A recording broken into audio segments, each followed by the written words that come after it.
വിഷയങ്ങൾ കൈകാര്യം ചെയ്യണം. അതാണ് ഒരു മന്ത്രി. അതാണ് ഒരു മന്ത്രി.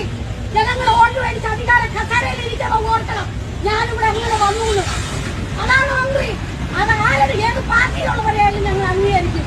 അതാണ് മന്ത്രി. സ്ട്രീറ്റിന്റെ അവസ്ഥ നിങ്ങൾ കണ്ടോ? ആ റോഡിന്റെ അവസ്ഥ കണ്ടോ? ഒരു ഓട്ടോ വിളിച്ചാൽ വരത്തില്ല, ഒരു ഓട്ടോ വിളിച്ചാൽ വരത്തില്ല, അതിനോടുള്ള ഓട്ടോ വിളിച്ചാൽ പോകത്തില്ല. എന്താ വണ്ടികൾ മൊത്തം പണി. എത്ര പേര് മറിഞ്ഞു വീണു, എത്ര പേരുടെ കാലൊടിച്ചു. ക്ഷമയ്ക്കൊരു പരിധിയുണ്ട് സാറേ, ക്ഷമയ്ക്കൊരു പരിധിയുണ്ട്. നിർത്താൻ സാറ് പറയുന്നു. സാർ പറഞ്ഞു സാർ ആ റോഡിന്റെ അവസ്ഥ ഒന്ന് വന്ന് കാണും സാറേ. സാറൊന്ന് വന്ന് കണ്ടിട്ട് പറ.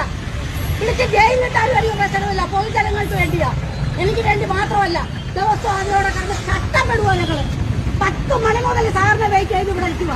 ഉദ്ഘാടനം ആർക്കും പറ്റും, ഉദ്ഘാടനം ചെയ്യാൻ ആർക്കും പറ്റും. ഞാൻ 5 വർഷം ചെയ്തതാ, ജനങ്ങൾക്ക് വേണ്ടി തന്നെ നിൽക്കുന്നത്, ജനങ്ങൾക്ക് വേണ്ടി തന്നെ. അവിടെയാണ്, അതാണ് അറിയാമോ? ന്യായമായ കാര്യമാണ്. എനിക്ക് വേറെ ഒന്നുമല്ല പ്രശ്നം.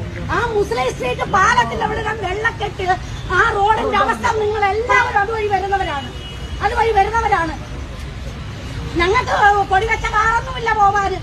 ഞങ്ങൾക്ക് ഓട്ടോറിക്ഷ 2 വീലറേ ഉള്ളൂ. അതിനകത്തോടൊന്ന് പോവാന് അവിടെ പറ്റത്തില്ല. എത്ര പേര് ഡെയിലി വീണോണ്ടിരിക്കുന്നു. കഷ്ടം. ഇതൊക്കെ ഭീഷണിപ്പെടുത്തി എന്തുവാ? നമ്മളെ ഗുണ്ടായസം കാണിച്ച് അങ്ങ് ജയിലിലടപ്പിക്കാമോ? ന്യായമായ കാര്യത്തെയാണ് ഞാൻ വന്നത്.